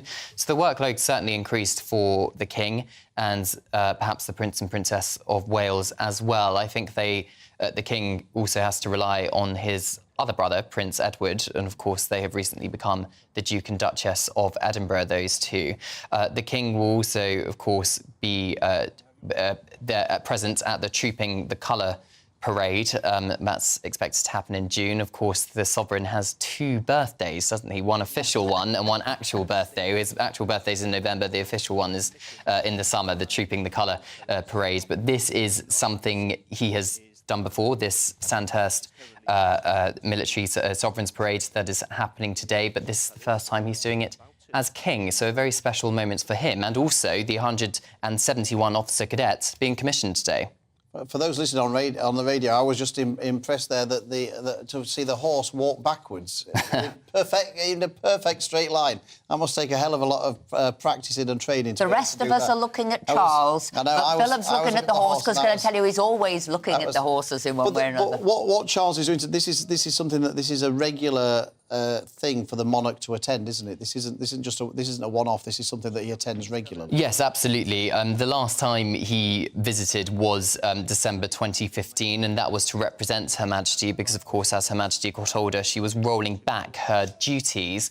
But the Queen actually was there when both Prince William and Prince Harry both passed out of Sandhurst as officers. Do you know what I'm really feeling now? I'm really feeling King Charles's reign. It is like he's got his own, I don't know, label he wants to put on this. We're seeing a lot more of, I don't know whether it's stability, the armed forces, an oversight, a wise person. Do you think he's doing this to differentiate him from Queen Elizabeth II? Well, I think one of the big worries for when Her Majesty the Queen passed away was just what kind of king Charles would be, and also how he would be perceived by the public. And I think if you remember those pictures of him driving down Constitution Hill towards Buckingham Palace the day after the Queen died, he got out the car with the Queen Consort, and the crowds were really warm towards him and really loved him. And I think since then we have seen the King really undertake his duties very kind of king-like, very sovereign-like. There was a worry that he perhaps would be too political, as perhaps he has been criticised when he was Prince of Wales. That has not been the case. He is clearly taking his royal duties very seriously. He was the longest-serving heir apparent. Of course, it was 70 years that he was the heir apparent. And this is exactly what he's doing now. We're seeing him playing out his duties as head of the armed forces just 3 weeks before his coronation. Cameron, thanks very much. We'll keep coming back to see what's happening at Sandhurst as the morning unfolds. But we're going to head back to Sammy Wilson, who we cut off midstream. Sammy, we apologise for cutting you off in your mid flow. You were talking to us about what you made of Joe Biden's visit, which wasn't a fat lot, by the sounds of it, from when we left you. I just wondered, Sammy, I mean, Joe Biden came and it seemed to me dangled some money in front of the people of Northern Ireland for US investment into Northern Ireland on the Assembly getting back into full flow again. Has that made any difference to the stance of the DUP in order to go back in there to unlock some of that investment from the US?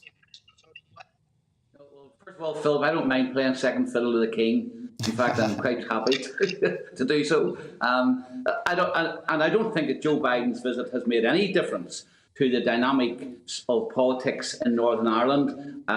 As far as we're concerned, he's an outsider who has interfered in a way which is outrageous in the internal affairs of the United Kingdom. Don't forget, he was the one who put pressure on the government to sign the agreement with the EU, which still leaves Northern Ireland separated from the rest of the United Kingdom. And I think that, if anything, his demands that we get back to Stormont, and if we don't get things normalised again, there'll be no trade deal with the UK, etc., has probably reinforced our determination not to give in to the outrageous interference in our affairs, and indeed the impact of his visit here is that unionists will look very, very carefully at anything which he demands and which the government responds to, because we see him as being pro-Republican.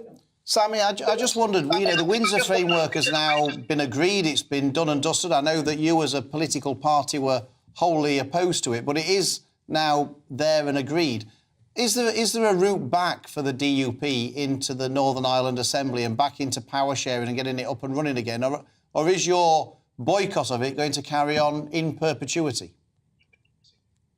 Well, I mean, I think that, Philip, I didn't quite hear your question. I was breaking up a wee bit, but I think I know what you were asking. And as far as we're concerned, the current arrangements will not get us back into Stormont, because the current arrangements require us our ministers, to facilitate the implementation of foreign law in Northern Ireland. If we don't do that, then the ministers will be sanctioned. The court says that the courts have said that they will be, and therefore there has to be an alternative arrangement, which we believe is available through mutual enforcement, something which the government at one time espoused and then ran away from because the EU refused to accept it. So, I mean, there are alternatives. There is a way in which power sharing could be restored, but that requires that not only the views of the EU are taken into consideration, but more importantly, the views of the people who live in Northern Ireland are taken into consideration. Sammy Wilson, thank you so much for joining us this morning, and thank you for your patience while we broke off from you to go and see the King arriving at Sandhurst. We appreciate your time this morning. Thank you. That was a very definitive answer, wasn't it? The answer as you always get from Sammy Wilson, to be fair. So 300 highly classified US documents have been leaked from the Pentagon. A 21-year-old US Air Force officer has been arrested over the leak. A Ministry of Defence spokesperson said on Twitter the widely reported leak of alleged classified US information has demonstrated a serious level of inaccuracy. Readers should be cautious about taking at face value allegations that have the potential to spread disinformation. We're joined now by Eric Ham, political analyst and former National Security Advisor to US Senator Bill Nelson. First off, how damaging are these leaks if they are genuine leaks?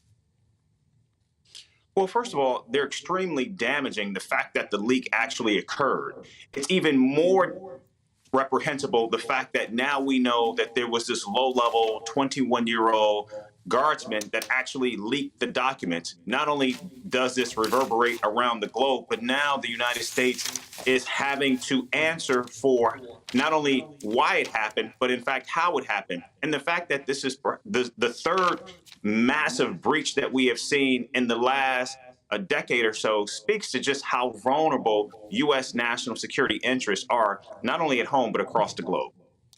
Do you think, Eric, that this is politically motivated? The speculation is that the leak's been done to try and embarrass President Biden and to try and expose that things aren't going as well in Ukraine as President Biden was perhaps trying to convey. Do you think there is a political motivation here?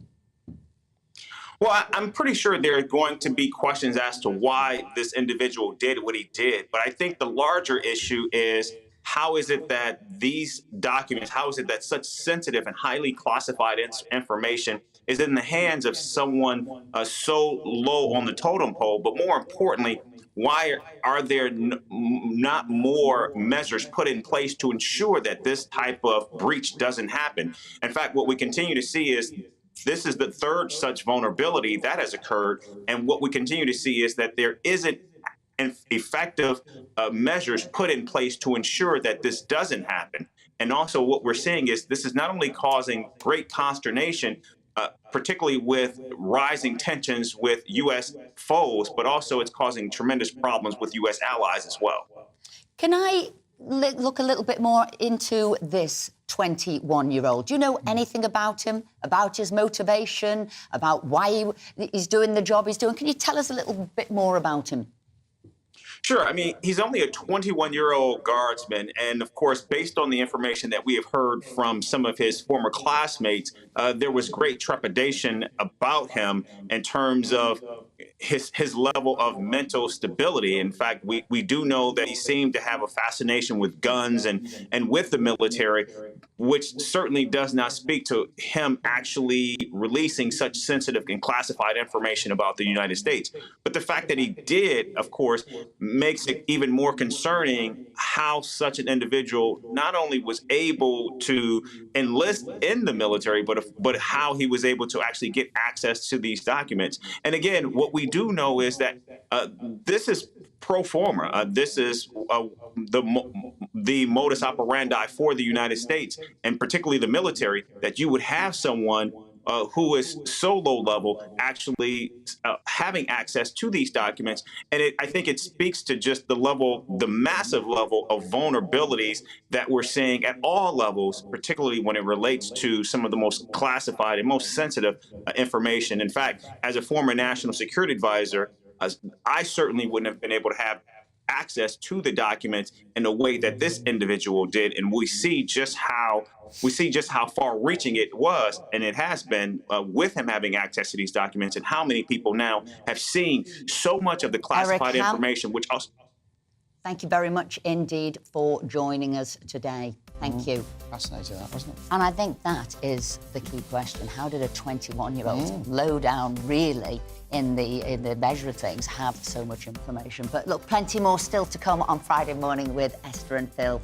New research released today suggests that high childcare costs are preventing mothers from returning to work. Well, we'll be speaking to a mother and the CEO of the Early Years Alliance about this. And don't forget to get in touch with us. Email us at gbnews@gbnews. Stay with us.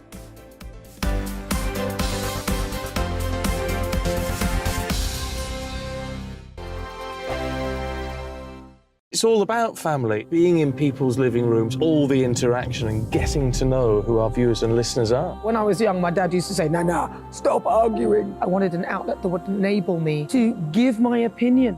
People are going through a really hard time right now, and I know that you don't feel like you're being listened to by the establishment. I came to GB News because it's the People's Channel, and I want the audience to have their say on the events of the day. We're dynamic. We do something different. Democracy shows that the wisdom of the nation is in its people. I get to travel to find out what the story is from a personal perspective. The British people aren't fools. We know when we're not being told the full story. We've got to work out how Britain moves forward from this. It's the best country in the world. The establishment had their chance. Now we're here to represent your views. Britain's watching. Britain's watching. Britain's watching. We're proud to be GB News. The People's Channel. Britain's news channel. Hello, I'm Michelle Dewberry, and you can join me every weekday 6 till 7 on Jubes & Co. You're an inspiration to us all. Clip that bit up. Well, you are. That's my ringtone. My political ambitions those days are gone, I can tell you. She's only teasing. Go on. He's probably going to want to lay down now. I'll give him 2 minutes to have one. Let's respectfully disagree. That's what we like on Jubes & Co. Come and join us. GB News, the People's Channel. Michelle Dewberry, weekday evenings at 6 o'clock.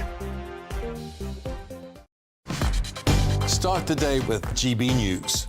We catch up on all the big stories you didn't hear the night before. And take a look at what the world's talking about this morning. That's right, Monday to Thursdays from 6 o'clock. It's Breakfast with Eamon and Isabel. Straight after breakfast, join us, Bev Turner and Andrew Pearce. We're going to take you through till noon. We'll be tackling the big topics of the day, including the things that the other channels just won't talk about. If it's happening here. Wake up to mornings on GB News, the People's Channel. Britain's news channel. I'm Simon Evans. Join me on GB News for Headliners at 11 p.m. What's the scoop? I'll be joined by 2 of the country's top comedians. That's right. As we take a look at tomorrow's newspapers tonight. We're going to get into trouble. If it's a big story, we'll be covering it. Spill some tea on him. There we go. But we'll also have some fun. I wouldn't stick up a bank.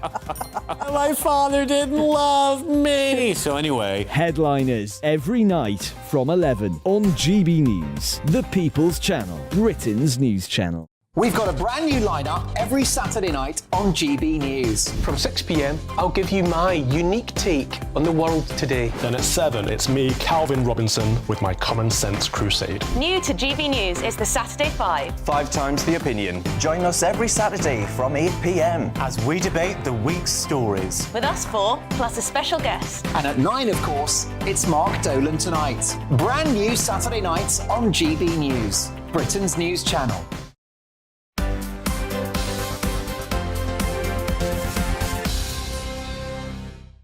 Welcome back to Friday Morning with Esther and Phil. It's 11:26. Lots of views coming in about different issues. Esther? Yes, Melvin says, come on, Harry, speak to your father. And Ruby says, I wonder if Prince Harry will have to bow to Queen Camilla. Good question. Lots of comments about the junior doctor strike as well. Claudia says, I no longer support striking doctors, which is such a shame, as I used to have huge admiration for them, especially during the pandemic. But Angela says, I wholeheartedly support the doctor strike. They are edging towards real change. So mixed views about that particular issue. We'll keep those views coming in. Now, 2 in 5 mothers say the cost of childcare is preventing them from returning to work in new research that's come out today. The same proportion said they believe that even with the additional support announced by the Chancellor in the budget, childcare remains too expensive. The report adds that a third of working mothers are currently spending more than 30% of their wages on childcare. Well, we're now joined by Emily Button-Linham, a mother of 2 and career and life coach, and Neil Leach, CEO of the Early Years Alliance. Thank you for joining us. So we've got this new report out here. It's got 2 in 5 mums think it's still too expensive, it's stopping them going out to work, but about 2 in 5 say it is helpful, and 30% of their wages on average are being spent there. So what I'm just wondering there, Neil, how much should you think they should be spending of their wages? Because obviously they're keeping 70%, they're paying 30%, big subsidy by the government. How much should mothers be looking to pay for their childcare? Well, I think we should be comparing ourselves to what other countries do. And if you look to others, particularly Scandinavian countries, frankly, they pay very, very little. Regrettably, one of the tables that we top is where a mother's percentage of her salary is spent on early years care and education is right at the top. When it comes to investment, I have to say that we are right at the bottom. So if you look at Scandinavian countries, some of them cap off at £75 a month as maximum sort of fees that are payable. I think that is an equitable place for parents to be, because it's not just about, dare I say, getting mums back into the working environment. This is about educating, caring for young children who will generate more income further down the line. And so, yeah, my position would be very little, frankly. Emily, can you tell us about your situation and what the cost of childcare has meant for you? Yes, absolutely. I was, previous to having children, so I've got a 3 and a 1-year-old boy. I was a tech director and kind of worked my way up in financial services. And I retrained and I left that job whilst I was on maternity leave with my eldest son. And one of the huge contributing factors to that was childcare costs. And I think it's impacting us as mothers on an individual basis. But I think the more worrying impact is on broader society. You know, we know that we've got a 15% gender pay gap, and we know that it's set to take us 134 years to reach gender parity. And I think the rising childcare costs is going to create huge gaps in society and also have huge impacts across the board. I mean, Emily, what would you say to people who say, well, look, if you can't afford to have children, then you shouldn't have children, and you shouldn't expect people who don't have children to subsidise those who do through their taxes? What would you say to people who might have that opinion? I think as working parents, we generate so much money for the economy, and we've got to think about the impact from a GDP perspective. Taxable childcare is very low, and the amount that people are paying on top of that is adding to the economy. And I think as a society, we need to start valuing caring and contribute that as part of GDP. Neil, what's your view about that? I mean, Esther did say, at the start, what level should be paid for by the state, what level should be paid for by the parent, that's always going to be a difficult balance for any government to find the right balance as to how much each should pay. Do you not have any sympathy at all for people who say, well, look, if you can't afford to have children, don't have them? Well, it's an interesting question, Phil, but the reality is we never ask that question of a child that walks through the school gate. Somehow we, as a population, wake up and we realise that if we fail to get it right for young children, basically they will cost us a fortune further down the line. I mean, these are children that contribute. People are living longer. We have a big pension crisis coming our way. So, my argument is they're part of society. Sorry, Esther. No, it's fine. So I guess this is a big question too, is how early would you have then children going to school? Would you say it's not about childcare costs then? Really, the school should be opening up earlier. And then how young would you have children going into school? Well, I dropped the word school. This is about educating young children. And what I wouldn't want people to think is that the way in which a 2-year-old, a 3-year-old or a 4-year-old basically develops is exactly the same as a 10-year-old. The thought of young children sitting at desks learning by rote horrifies me, frankly. So I think it is a different set of circumstances. But I also think that we should do more to support parents. We should do more in the earliest years for those parents who perhaps want to spend a little bit more time interacting, developing relationships with their children, doing the right thing. I've spoken to enough parents who, frankly, have gone home after, working all day long, spent an hour with their child, feeling very guilty, giving them more sweets and more toys because they don't have any time with them. Other countries provide if I go to support. Emily, because we haven't got too much time left now. Emily, I know you've given up a high-powered job, as it were. Do you feel huge gratification, though? Do you think that being a mum is the most important thing or the most important job you will be doing? Yeah, absolutely. I love being a mum and I wouldn't take that back for anything. And I think the challenge that women face is when they become mothers, their ambition doesn't change, but their priorities do. And that's why you tend to see women leaving the workforce or going for something different, because flexibility, we don't have that in the setup of many companies that we have today. And I don't think you should have to choose between your career and your kids. Is it as much about emotion as it is about the cost? I think it is. It definitely is both. Oh, thank you both indeed very much for joining us this morning. Now, plenty more still to come on Friday morning with Esther and Phil, including the latest news from the entertainment and showbiz world. Stay with us.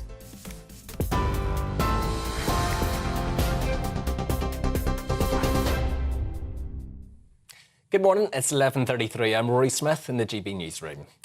The Royal College of Nursing is set to announce the results of a ballot on the government's latest pay offer. Nurses and other health workers have been voting over a 5% pay rise for this year and a cash payment for last year. Meanwhile, Unison's ballot result is expected over the next few days. A US airman suspected of leaking highly classified documents will appear at a court in Massachusetts later today. 21-year-old Jack Teixeira was arrested by the FBI yesterday after allegedly sharing highly sensitive government information, which was later posted on a social media site.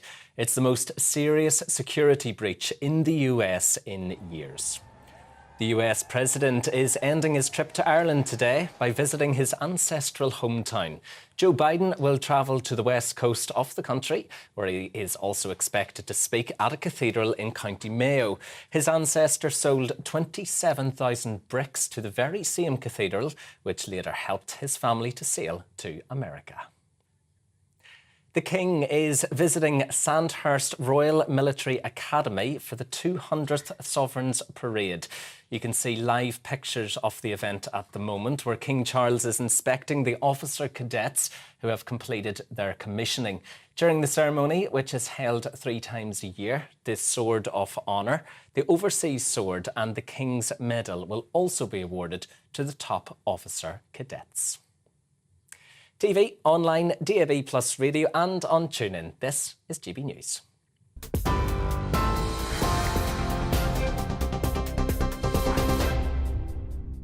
Direct Bullion sponsors the Finance Report on GB News for gold and silver investment. Now, let's take a quick look at today's markets. The pound will buy you $1.2511 and €1.1308. The price of gold is £1,632 and 14 pence per ounce. And the FTSE 100, that's currently at 7,865 points. Direct Bullion sponsors the Finance Report on GB News for physical investment.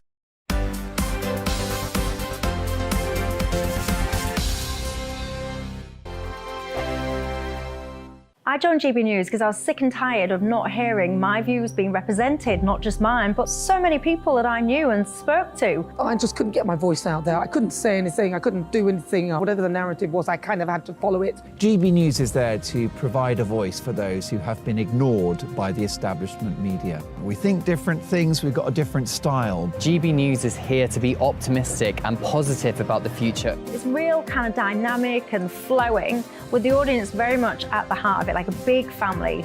Here at GB News, we talk about the things that matter to you. Hearing the voices from right across our towns and cities, especially our towns. All sides of the argument represented with a heavy dose of opinion. We're on a mission here to make a difference. And the GB News family really is here for you, and whatever time of day you can watch or listen. Britain's watching. Britain's watching.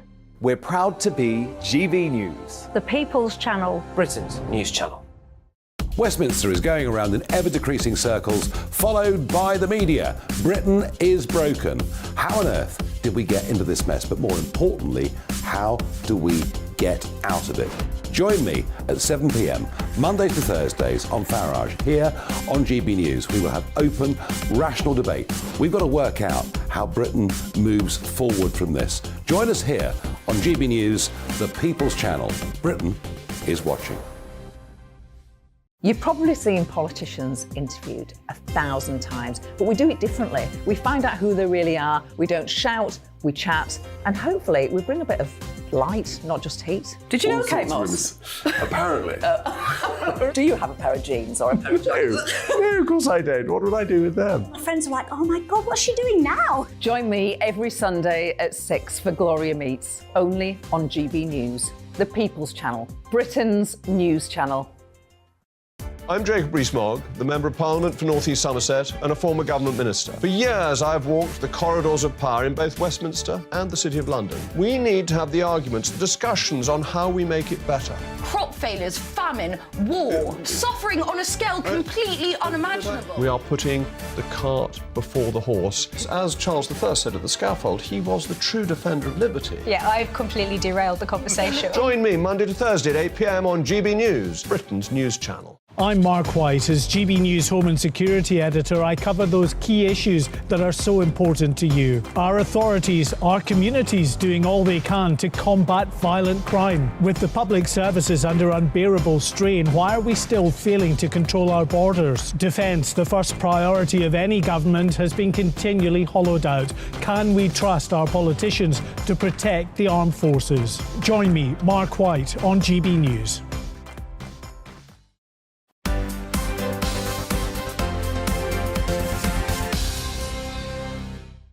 Welcome back to Friday Morning with Esther and Phil. The time now is 11:39.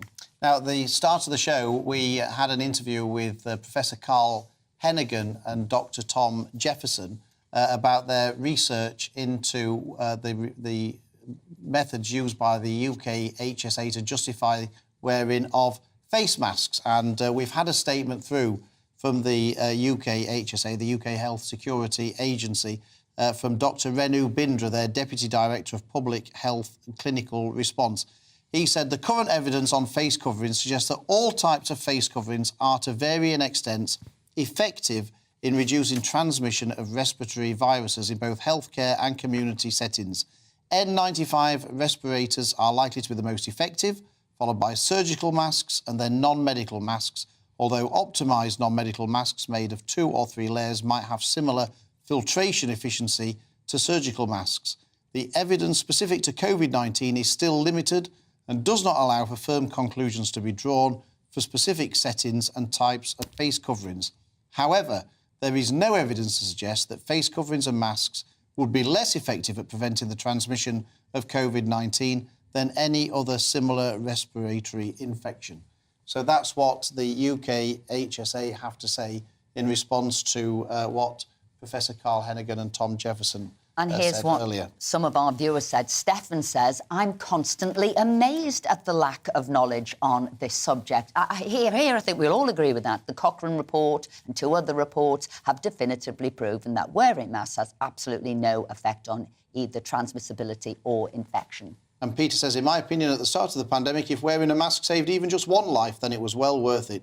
The first wave of the pandemic was the killer wave. I think this issue is going to keep rolling on in terms of the scientific evidence and the basis for which people are asked to wear face masks. Interestingly, what Carl Hennigan and Tom Jefferson were asking for was a definitive body within government to analyse the data properly, not cherry-pick, not have your policy and retrofit from the facts, but actually have this department, which was lacking. It's this is going to go on and on and on, I think, in terms of the basis upon which we were asked to wear face masks, whether or not the evidence was there or whether or not the evidence was manipulated in order to justify a political decision. Anyway, we're now joined by Sarah Robertson to give us the latest showbiz and entertainment news. Sarah, welcome. Entertain us, please. Entertain you, indeed. Well, it's all going on at Strictly Come Dancing at the BBC. BBC chiefs are furious, apparently, because the judges are demanding an 11% pay rise. Oh. And this has upset BBC chiefs, and it's also upset the professional dancers. They only get £35,000 a series, apparently, but the judges are on upwards of 200,000. Well, I think they're placards and go protesting. This is it, Esther. I think they're following in the junior doctors and the nurses' footsteps, aren't they? And they're more realistic aim. They're more realistic on their aim. For these people going I know, but 11% pay rise, that's not to be laughed at, is it? So, you know, Shirley Ballas is on £500,000 a year, reportedly, and she's wanting this 11% pay rise. So that's a big payday if they grant it, but we shall see. So that's what's been happening over there. You find somebody else who'll do it for less. I'm sure I'll volunteer. Exactly. I'll volunteer. I think lots of us. What about you, Esther? Would you? I'd do it for less. Would you? We all love Strictly, don't we? On to the next thing. Obviously, we heard yesterday in the news, Dame Mary Quant, she passed away at the age of 93. Tributes have been flowing from the fashion and showbiz world overnight, saying how she changed the face of fashion, you know, made it possible for women, really, to advance in the workplace because it gave women that freedom when they started wearing their skirts shorter. She was more than fashion. She was women coming of age in so many different ways. I have to say, I did interview Mary Quant. I write books for, you know, schoolgirls on career advice and what have you. And so I spoke to this lady and I was just so amazed how fun she was, pragmatic she was, down to earth she was. She was quick-minded and she knew her mind. So I was trying to get her to give advice to young kids. And I said, what if things go wrong? Have you ever had a fashion design that went wrong? And she laughed and she said, yes, she did.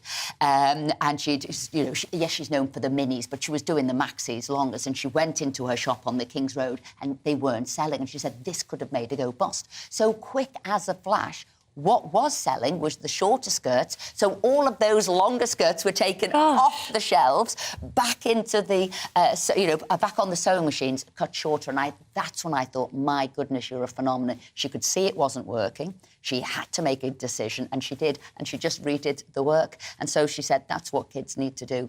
They need to have focus, know what they're doing. And if you make a mistake, learn from it. PDQ. She really was a trailblazer, wasn't she? Going on from there, James Corden has now come out and denied that One Direction will not be reuniting on his last ever show, The Late Late Show over in America. He got all the One Direction fans' hopes up. They thought they were coming together to see him off, but apparently it's not the case. The lads can't be together. So where did it come from then? Did he just make it up, or...? Well, it's just these rumours fly around, Phil. I mean, I did write a story myself a couple of years ago where there were talks then about them coming together, but I think they just can't make it work. Should we just say that tomorrow on our show, One Direction are going to... I was going to say that this was a One Direction leak, wasn't it? Yeah. Leaky leak. Leaky leak. False information. Misinformation. I think people say things often in the hope that if they just keep saying it enough, it will happen. but it has not. So there you go. So sorry, 1D fans, you'll have to wait a little bit longer. Now, this is interesting. Love this story. King Charles has been named as Time magazine's one of their icons, no less by Edward Enninful, fashion editor of Vogue magazine's editor. He said he's an icon. He's done so much for the public. He thinks he's going to be a fantastic monarch who's really going to sort of lead the way and is a trailblazer. And what I find fascinating about this is that Meghan and Harry, who made the cover of Time magazine 2 years ago, they've dropped off the top 100 list altogether, and King Charles has nabbed their spot. Do you think King Charles will have a copy of that tonight? Him and Camilla will be laughing at that they made the top spot and Meghan and Harry haven't. I think he's too busy. Does that mean a fashion icon as well as just a general icon? He's just saying a general icon. Not a fashion icon. No, because Enninful's working with the Prince's Trust. He's working with the Prince's Trust, and he loves how passionate King Charles with is. his military regalia on today at Sandhurst, I thought he was a bit of a fashion icon. Very dashing. Yeah, well, there you go. So that's one in the eye for Harry and Meghan. They won't like that, will they? Or Meghan won't. And Andrew's not releasing this. Yes, and this is memoir. Very interesting, Esther. Very interesting story. So it was being mooted over the last few months that Prince Andrew was going to copy his nephew and do his own tell-all memoir, but apparently this is not the case. Andrew, I've been told, is standing square behind King Charles, his brother, and Charles is using the coronation as an opportunity to bring the family back together and wants to sort of bring Andrew back in to the fold, but obviously in a private capacity, not in a public capacity. And in gratitude, Andrew is not doing anything. He's not going to be doing a tell-all. He's not going to be writing a book. You know, we're going to see him stay quiet for the foreseeable. So that's interesting, I think. Sarah Robertson, thank you very much indeed. More about what's Yeah. not happening rather than what is happening. Yes, but that's just important. We're putting the record straight. She knows what's going on there. Absolutely. And we've got a couple of more comments here, obviously talking about the doctors' strike action there. Karen says, Esther and Philip, in my view, doctors and nurses striking is nothing less than a legal protection racket. If the rest of us don't pay them more money, our health is at risk. And Gordon says, I'm absolutely disgusted by these nurses and doctors on strike. Their pay loss through inflation is no worse than anyone else. Their pay is much better than a lot of other workers. On top of their generous pension and sick leave, they have absolute security of their job. Who gets that in any other job? And they can move anywhere in the country and keep their job. They are just unbelievable. Well, we're joined now by former Labour MP and author Simon Danczuk and political commentator Suzanne Evans. So now this was what you were saying a little bit earlier, Simon, that you were surprised that they had as much support, the junior doctors, from the public. I'm wondering if it is changing now, because the comments coming in are not that supportive of the junior doctors. I think it will erode over time, and the longer they keep this strike action on, the more likely they're going to lose support from the public. And we saw on the front of the Telegraph today, it's resulting in deaths. I mean, this is the reality of the action that they're taking. It's unrealistic, asking for 35%. They need to get back round the And it's not helping the nurses either. We thought that we'd solved that one. They were going back to work. Seems not now. No, that's right. And this is a real issue for the government as well, actually. They have to try and manage this. We're running close to a general election. How it will impact on that is very interesting. Suzanne, we spoke about childcare costs earlier with a mum and with the chief executive of the Early Years Alliance, who were saying that, in effect, the government should be doing more to subsidise childcare for people so they can go back to work. Where do you stand on this? Well, it's interesting because my daughter's grown up now, but I was a single mother. I really quite struggled with childcare because of the nature of the job I had. I really needed live-in help, and there were some weeks when I was paying that live-in help more than I was earning. So reports that we're hearing that parents are spending 30% of their income on childcare, I'd think, yes, please, that would have been great for me at the time. But I have a bit of an issue, actually, with the government providing more and more support for childcare. I firmly believe that part of the reason that childcare has become so expensive is because there have been endless government subsidies and endless amounts, well, not endless amounts, but a significant amount of free childcare, and that inevitably drives up the price. So in a sense, I think this has been a self-fulfilling prophecy. So government should help with childcare. Yes, I think that's right. But there has got to be a limit, because the more subsidy you put in from a government, the higher the prices are. I also think there is a serious question to be asked about whether we should really be encouraging parents to go out to work rather than staying at home to look after their children, particularly if they're single parents. That we're helping the economy by getting the mum out in the workplace. And I wonder, well, is that right? Maybe you should be at home with your child. I just believe in choice. Yeah. I think the economics of childcare, at the point that Suzanne makes, if government make an intervention and subsidise, what impact does that have on the industry? I do think we should make a positive intervention. This is about future generations, education for future generations. So I think it's an important intervention, but I think we should be more innovative, use primary schools more. We don't have to build lots of new centres. And I think something like Sure Start was a positive. I think it made a good positive intervention for children. Now, some of the childcare centres would say one of the worst things, so there has been an intervention, the government are sort of dictating the price and they're losing money because you can't add to that support. So they've made an intervention, they put billions of pounds into it, but in a way they're stymieing the development of these centres as well. Yeah, I think that's right. So the intervention, and we saw it in the budget recently, more money, taxpayers' money being put into this. Is it the right way to go about it? Is it the right solution? And I don't think we're being particularly innovative about coming up with solutions of involving children more in education at an early stage. We were also discussing earlier the Pentagon leaks, Suzanne. Yes. It seems quite extraordinary that a 21-year-old person who seems to be fairly low down the pecking order has access to this privileged, confidential information. Well, it seems a curious story to me. Well, it is curious, and I guess there's two answers to why it's curious, and that is, well, one, he did it, or two, he's the fall guy for somebody else. But I think what worries me about the first point is if it was him and if this 21-year-old was indeed leaking these highly classified state secrets and could get hold of them, then surely Russia and China can get hold of them quite easily as well. So I think there's a serious issue. I mean, this is, the most serious breach I can remember in at least the last 10 years. Although some of the issues and some of the stuff that's been leaked, I think, is not necessarily that surprising. I felt for quite some time, for instance, that Ukraine is not doing quite so well as the propaganda might have us believe. Well, all I'd say, somebody, obviously, I've been an MP, I've been a junior minister, and I've been a Secretary of State and a Cabinet Minister. And the more you go up, as it were, the ranks, the more checks are done on you about whether you can be trusted with this kind of information. So checks are done. I was also chair of the British Transport Police Authority. More checks were done there. So that's one thing. There'll be checks on this 21-year-old if they now know all these things about him. He's online. He's, I don't know, a zealot in one way or another. He's mentally unstable. He wouldn't have got past some of those security clearance. And then one step further, around the cabinet table, if something really is this sensitive, you get a hard copy. It's not emailed to you. You get a hard copy. It is numbered and it is handed back at the end of the meeting. There are no mobile phones in that room. There is nothing. So you couldn't take photographs. So porn, has this boy been used as a pawn? I will say a boy, he's 21 years old. Is he really the leaker? It does seem dubious that such a junior member of the military would have access to such classified information. That has to be called into question. Some of the facts that are coming out are increasingly interesting. For example, the fact that, it's the alleged fact that Egypt was going to supply arms to Russia in the conflict. And more recently, in the Daily Mail today, it suggested that China would prefer Keir Starmer to win the next general election.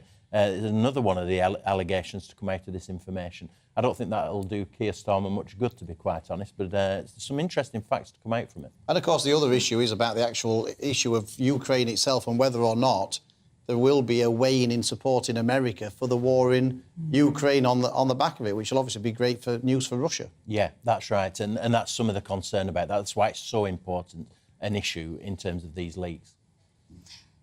Simon, Suzanne, have you back on again. Great to have you with us here today. That's all we've got time up for. But up next is GB News Live with Mark Longhurst, and we'll be back tomorrow at 10 a.m. with a whole range of topics, including talking to one of Britain's most formerly feared gangsters who turned his life around, and we'll also be going to the anti-ULEZ protest in London. So join us then. Hello there, welcome to your Friday weather update. I'm Claire Nazir. Showery today, some persistent rain across more southern areas, but it does warm up into the weekend.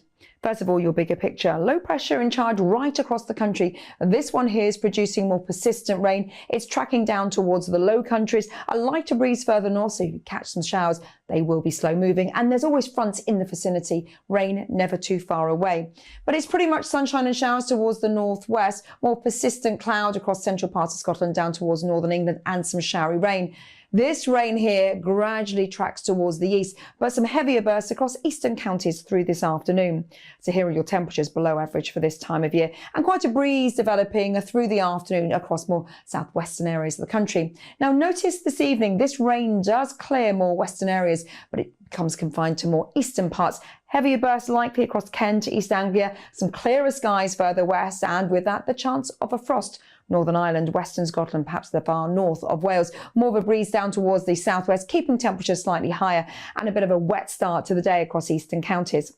However, through Saturday, this rain slides and clears towards the southeast. A cold start elsewhere, but it will be bright across western and southern parts of Scotland, down towards Northern Ireland, West Wales, as well as the West Country. The cloud breaks up through the afternoon, triggering some showers as we see some sunshine. And these showers, again, could just about be heavy towards the east, but they will be scattered. Temperatures higher than what they have been, around 13 to 15, 16 degrees Celsius before the cloud thickens from the west. Here's a snapshot for Sunday morning. Rain across the north as well as the west. Drier skies elsewhere. After a chilly start, the cloud will break. So we will see some sunshine through the afternoon. And again, where you catch some brighter weather, temperatures doing quite well for this time of year. 17 or 18 degrees Celsius. A fine start to next week, again with some sunshine.